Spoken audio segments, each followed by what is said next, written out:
Bagaimana Anda menilai Tuhan Yesus? Bagaimana Anda menilai Injil? Dan bagaimana Anda menilai hal-hal rohani?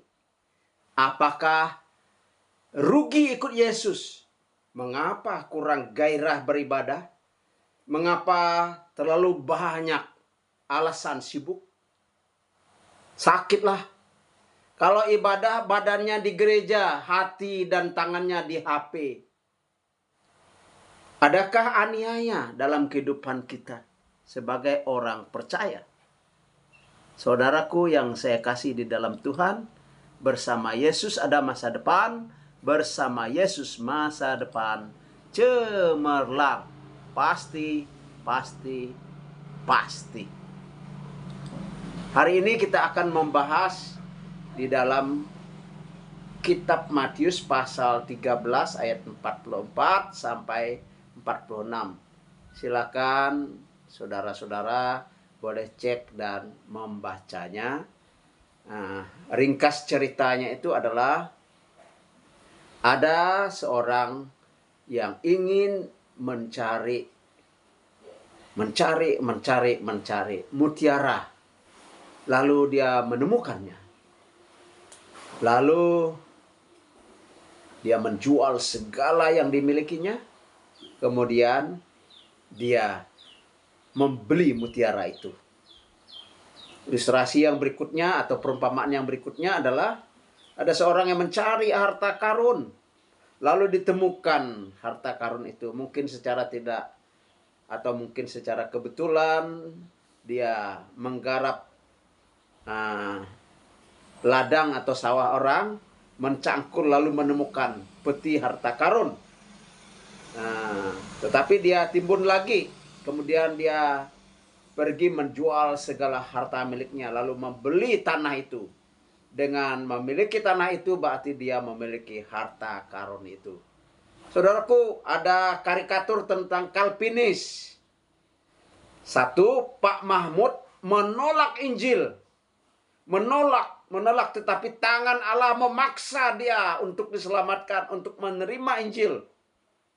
Kemudian karikatur yang kedua, ada Pak Hasan, setengah mati dia mencari keselamatan, tetapi ditolak oleh malaikat, ditolak oleh Tuhan. Nah, inilah salah paham tentang ajaran Calvinis. Yang benar adalah Allah tidak pernah memaksa orang untuk menerima Injil, untuk menerima keselamatan, untuk menerima Yesus. Allah tidak pernah paksa. Tetapi juga yang benar, Allah tidak pernah menolak orang yang datang kepadanya. Orang yang mau berubah, Tuhan Allah tidak pernah menolaknya. Saudaraku yang dikasihi dan diberkati oleh Tuhan, mengapa Tuhan Yesus tidak memakai dongeng? Mengapa tidak memakai fiksi? Mengapa tidak pakai kiasan? Saudaraku, dongeng adalah cerita tidak sungguh-sungguh nyata, tidak sungguh-sungguh ada. Dongeng hanya menggambarkan tokoh dan sifat-sifat tertentu, misalnya kancil dengan buaya, kura-kura melawan kelinci. Pernah mendengar cerita kancil dengan buaya? Kancil ketika buaya tangkap kakinya. Kancil bilang, buaya, jangan kau tangkap tongkat itu. Nanti tangkap saya. Lalu kalian berbaris. Kemudian kancil itu menghitung 1, 2, 3, 4. Lalu dia nyebrang. Lalu dia bilang, bye-bye buaya. Nah, itu adalah cerita dongeng, saudaraku.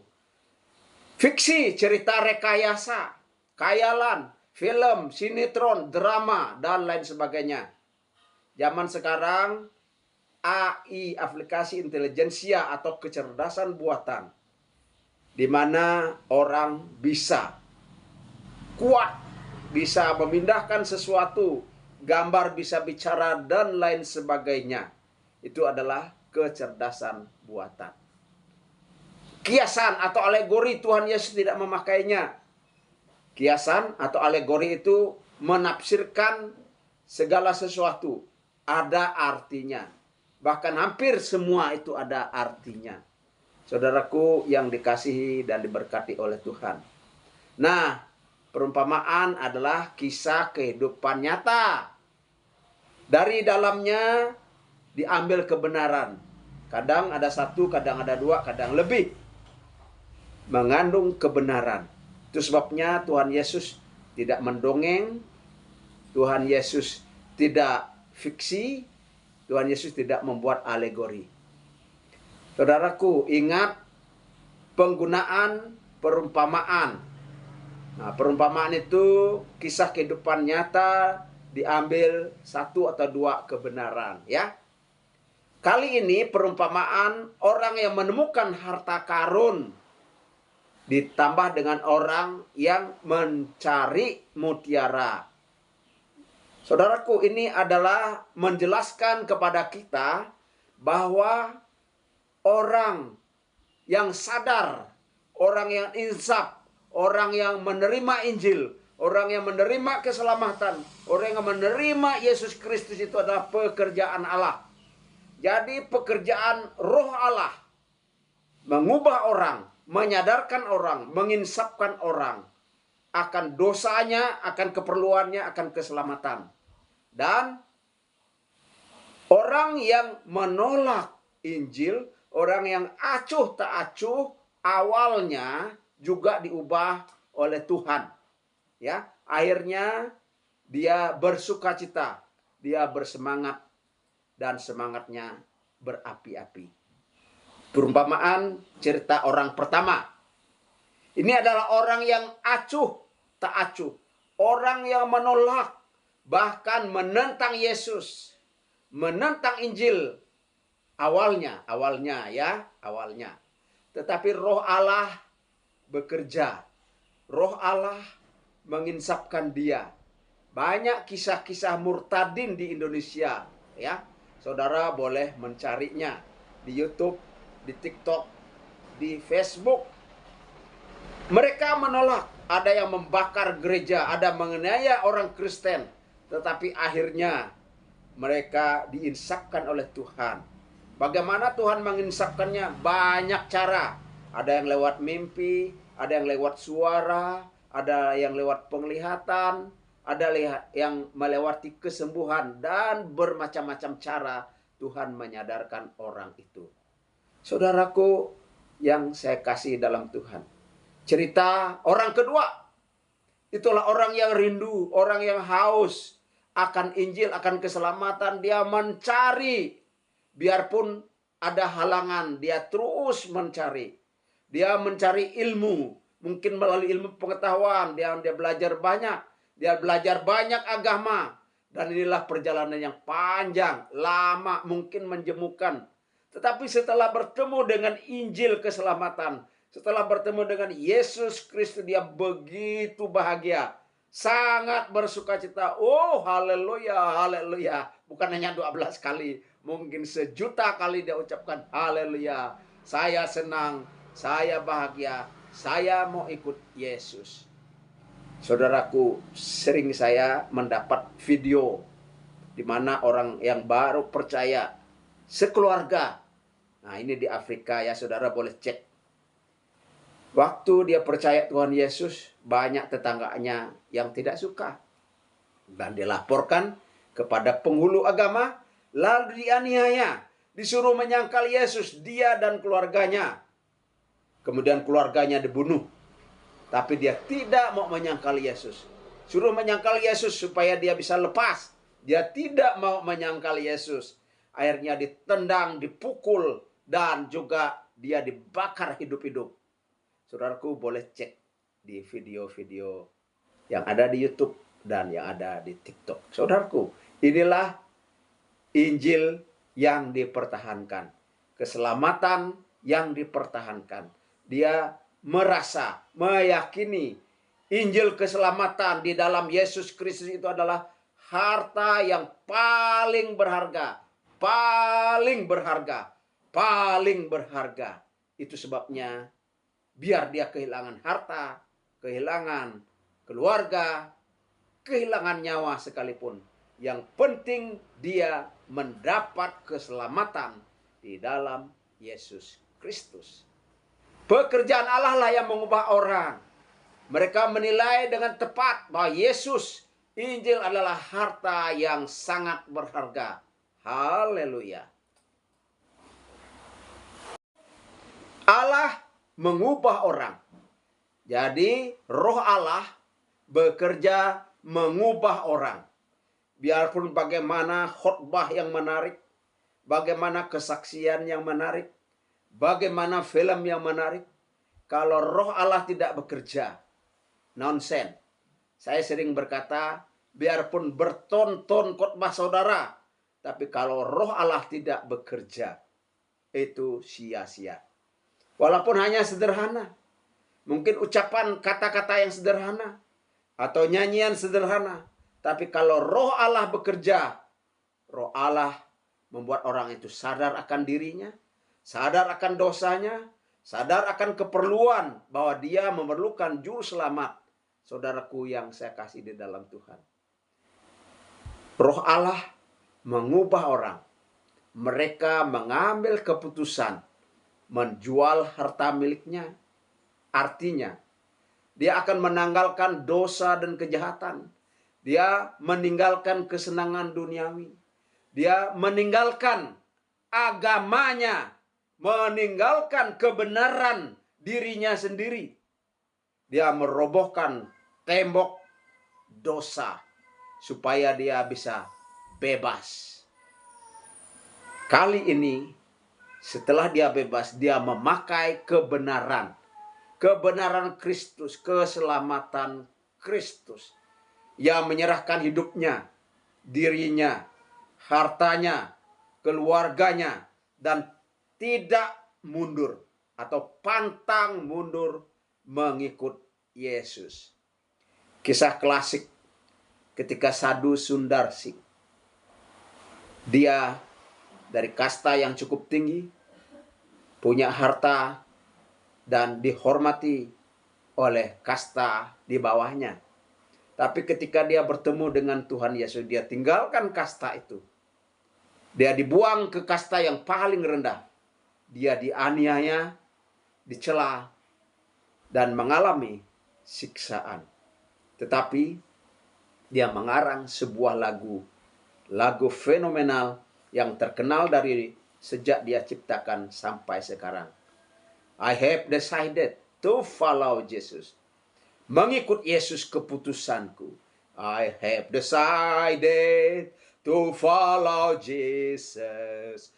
I have decided to follow Jesus. I have decided to follow Jesus. No turning back, no turning back. Mengikut Yesus keputusanku.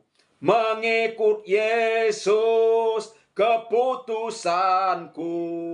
Mengikut Yesus keputusanku. Tidak undur, tidak undur. Ku tak akan menyangkal Yesus. Saudaraku yang dikasihi dan diberkati oleh Tuhan. Sekali selamat, tetap selamat. Sekali Yesus, tetap Yesus. Sekali Injil, tetap Injil. Jangan mau berubah.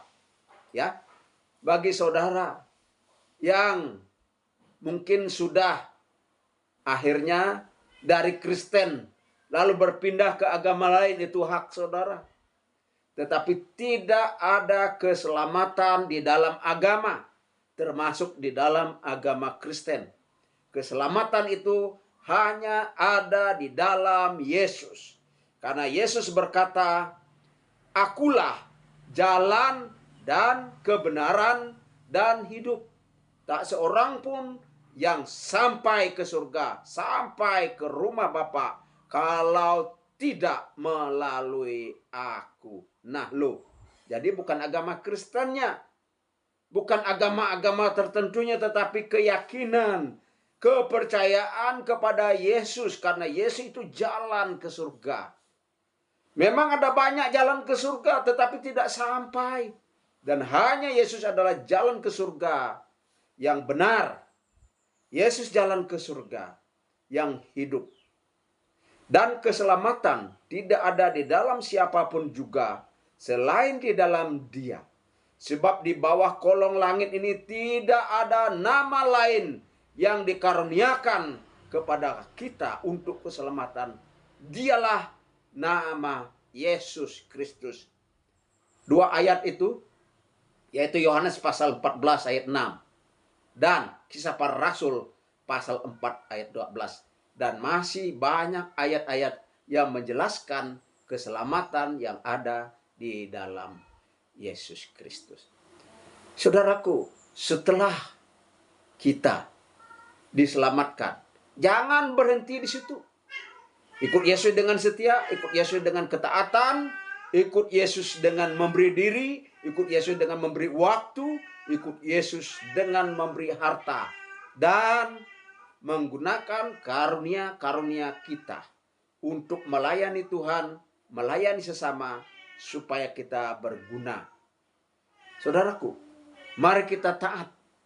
3 ketaatan di dalam mengikut Yesus. Pertama, taat karena takut hukuman. Kedua, taat karena ingin mendapat upah. Ketiga, taat karena mengasihi Tuhan. Manakah yang benar? Tiga-tiganya benar, tetapi kelasnya beda. Ya. Taat karena mengasihi Tuhan itu adalah kelas yang paling tinggi. Saudaraku, di panti saya mengajarkan bahwa relakan diri untuk dipaksa dan paksakan diri untuk rela. Nanti lama-lama terbiasa dan akan rela. Dan memang untuk taat kadang-kadang perlu dipaksa. Ya, Kang Deddy Mulyadi, KDM, Gubernur Jawa Barat, suruh tangkap anak-anak yang malas belajar, anak-anak yang nakal. Ditangkap, dimasukkan ke dalam barak militer. Nah, itu bagus. Itu ketaatan yang dipaksakan. Lama-lama dia akan menjadi taat. Jika kita mengasihi Tuhan, kita tidak perlu harus dikejar lalu ditangkap dulu. Saudara, jangan sampai Tuhan menegur, menangkap saudara dengan kecelakaan, dengan sakit penyakit, baru saudara sadar. Tidak usah. Mari kita taat, belajar taat itu dengan kesetiaan. Karena Yesus berharga, keselamatan itu berharga, kerajaan surga itu berharga, hal-hal rohani itu sangat berharga. Maka mari kita mengasihi Tuhan dengan kesetiaan, mengasihi Tuhan dengan ketaatan. Saudaraku, pekerjaan Allah mengubah orang. Orang itu akhirnya mengambil keputusan setelah dia menilainya bahwa inilah yang sangat berharga. Ambil keputusan untuk memilikinya. Bukan untuk 1-2 hari, tetapi memiliki Yesus selama-lamanya. Memiliki keselamatan selama-lamanya. Memiliki Yesus sampai dia panggil kita ke surga. Kata yang dipakai, orang yang menemukan harta itu tadi menjual segala miliknya. Dan dia membeli tanah dan harta karun itu. Menjual segala harta miliknya dan dia membeli mutiara. Hal ini tidak berarti bahwa keselamatan itu dibeli. Bahwa Injil itu dibeli, bukan. Hal ini tidak berarti bahwa Yesus itu dibeli, dibayar. Tetapi membayar harga itu penting. Artinya apa? Siap menanggung segala resiko di dalam mengikut Yesus. Kalau mengikut Yesus harus rela untuk berkorban. Berkorban waktu, berkorban harta, berkorban bahkan mungkin keluarga, bahkan berkorban nyawa. Yesus berkata, jika kamu ikut aku, kamu harus menyangkal diri dan memikul salib dan mengikut aku tiap-tiap hari. Itulah harga mengikut Yesus. Jangan hanya mau berkatnya. Jangan terprovokasi, terpesona dengan teologi berkat. Tapi teologi Injili, yaitu kita siap menerima berkat dan siap menderita bagi Kristus. Bersama Yesus ada masa depan, bersama Yesus ada masa depan cemerlang. Pasti, pasti, pasti. Sekali selamat, tetap selamat. Haleluya.